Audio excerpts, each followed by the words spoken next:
So some days things just take off just right. So the wind quit blowing. Trey and I saved all the brush from the weeds that we cut down from the chicken area, and today we have got our fire going. So I threw all the brush on the pile, but of course that would just burn up really fast. So it's a little chilly today, but it's sunny, and the sap should be running. So I'm going to empty all these buckets and get that going, and then my half-finished syrup will go in a little bit later. That slow cooking and continually adding more sap to it is what gives maple syrup such a good flavor. But to not have the color be too dark of a grade, you can add that later. So instead of starting with that syrup or half-finished syrup, I'm going to add that a little bit later. So I've got my different variety of wood going in the fire, and I added my diesel fuel to it. It is my greatest cheat, and I always start with the pan off. I'll add about 15 or 20 gallons of sap to the pan, so I'm going to give that a good rinse because I've got some pine needles falling in it. Just easier to do it now with a bucket of water than trying to do that later. I have house garbage to burn today, so the barrel's going.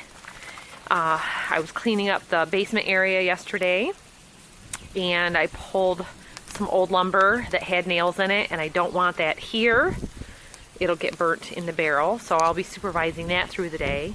That way I don't end up with any nails in my garden. And this is what I do. Well, I'm over here with it.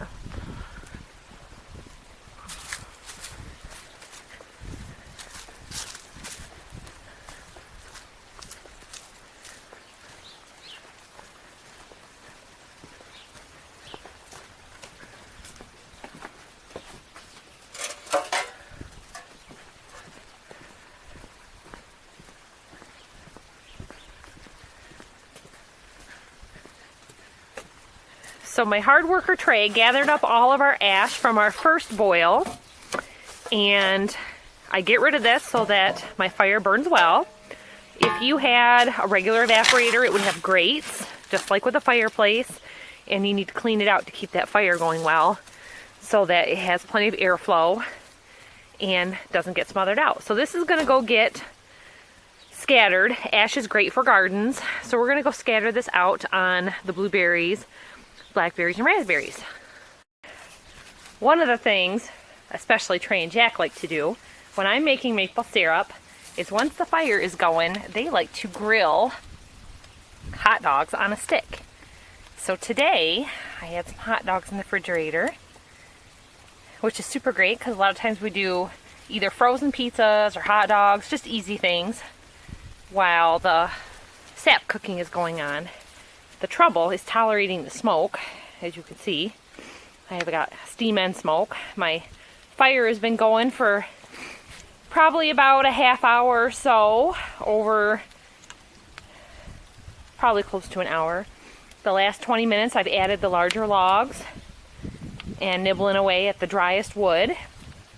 And if you're using any kind of wet wood, it'll just take longer to heat up that wood and make your maple sap cooking take longer.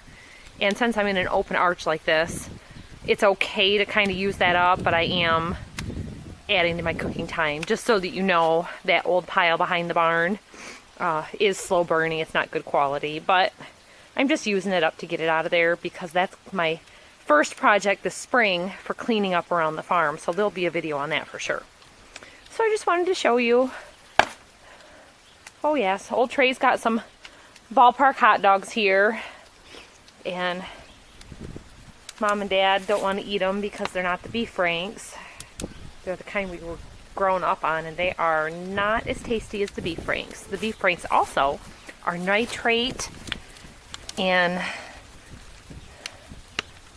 preservative free, so they say to limit this kind of stuff because it can give you cancer in your stomach. All those nitrates are not good for you. Salami, bologna, any processed meats.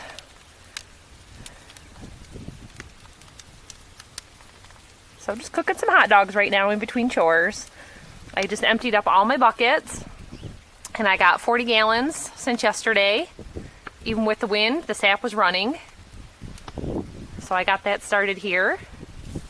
And once that gets going really good, then I'll add my sweet that was left over from the other day's boil.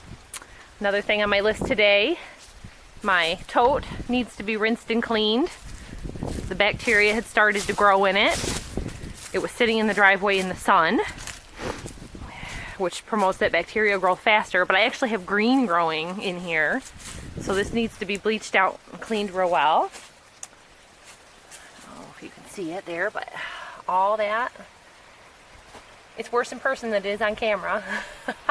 But below my 50-gallon mark, it's dirty in there. So I'm gonna run the hose out here and take care of that. Here's a couple of my sap buckets. And what's nibbling away at this firewood. He's calling this pole wood, the way he cut it.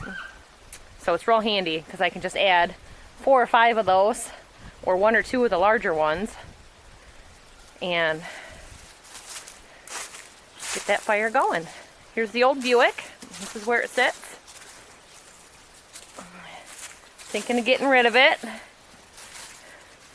I always said it'd be fun to paint a white stripe on it and go jump in the hills with it. We got motorcycle hills out back, but we saw the frame was so rusty that it'd probably split in 2 if I did that. But it'd be fun, wouldn't it? Yep. Bethy has came out this morning in her pajamas to check on us. You losing your hat? I think it was on backwards, honey. I'll fix ya. Okay, this morning's boil is going really well. It's afternoon.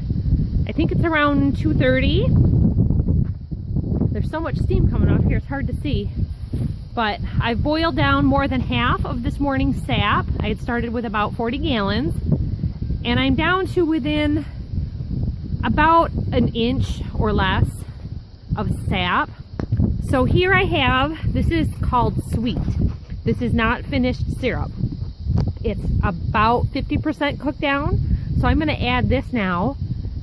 I didn't want to add cold sap on top of this and then have this be too dark a color. It's a real nice amber color right now. Let me show you in my spoon. So you can see it's real thin still. I didn't test it with the refractometer, but I did test it for the sugar content, for doneness, and it was at like 50 bricks, and it needs to get up to, I think it's 65. So this is gonna go in the pan now. All right, my syrup is all done, and this is how the pull-off works, and it's totally necessary for when your syrup is done, because when it is close to being done, it goes that last bit pretty quick. So I walked away for about 15 minutes maybe, and I came back and it was done. So it was bubbling all up, and if you don't catch it, it actually just keeps on bubbling, bubbles over if your pan is full. Otherwise, it just burns and scorches the edges. So you see I've got some foam down there because I've tipped my pan. And when I'm by myself, to be able to empty this pan, I don't have a draw-off because it's just a flat pan.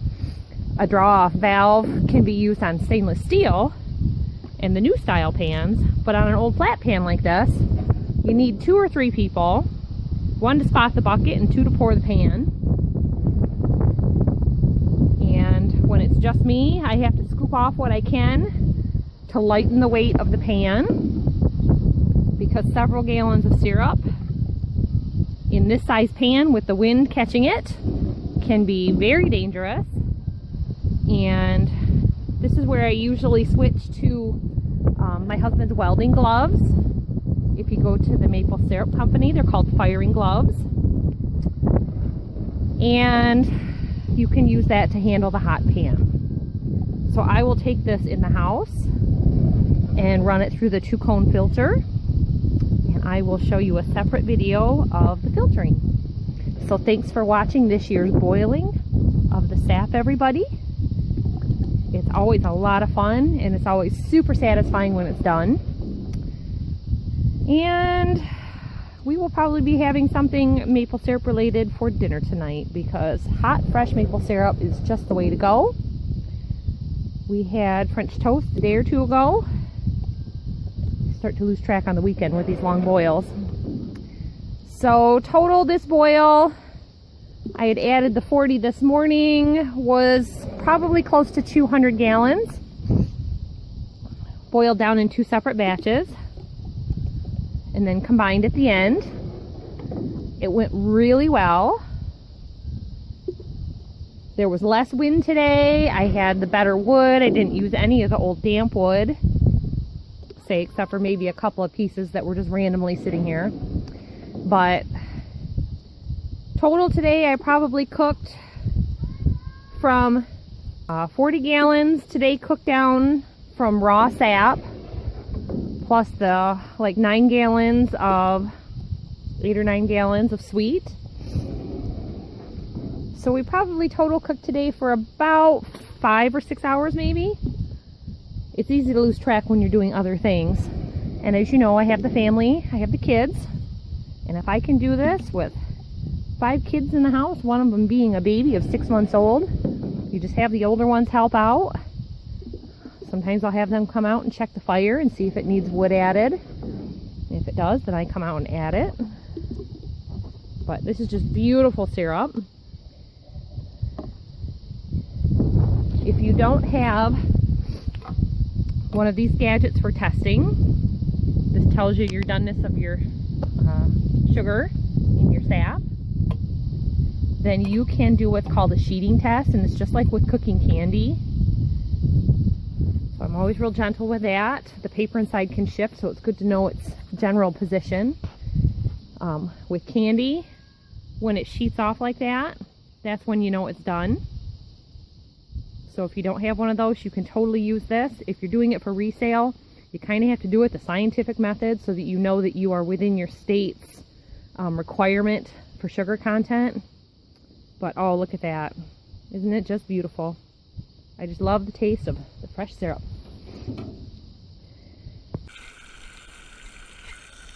Okay, here we are doing our Sap Tear Up Cleanup. This is the second batch of water I'm running through here, and I've let it just run the fire out. It's still got more.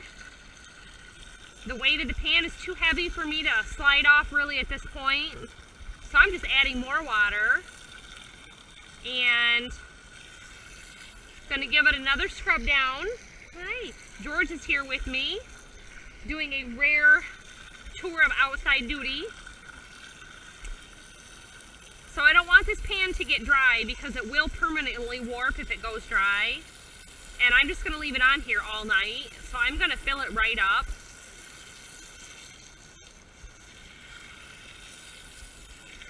That's the nice thing about like an oil-fired evaporator is you just hit the off valve and you're done. In this instance, I added a lot of logs to get that fire going, and it just was better quality wood than I've used in the last couple of days. So, because of that, that leftover wood is burning off, and I'm using it to heat my pan with water for a good cleanup, which is always super nice. Now, a thing to know about cleaning your pan after use, you can see there on the side, right in here, I always flip it over and scrape it with a paint scraper to get all of that soot off of it. You get heat loss with that buildup, so you want to have it scraped down and clean and ready for your next use. So what I'll do is tomorrow, if it's cooled down enough, I'll just dump this water and flip it over and let it sit here upside down until the next use. So while it's flipped upside down, I just scrape it off. And then once a year I clean the whole thing off with oven cleaner.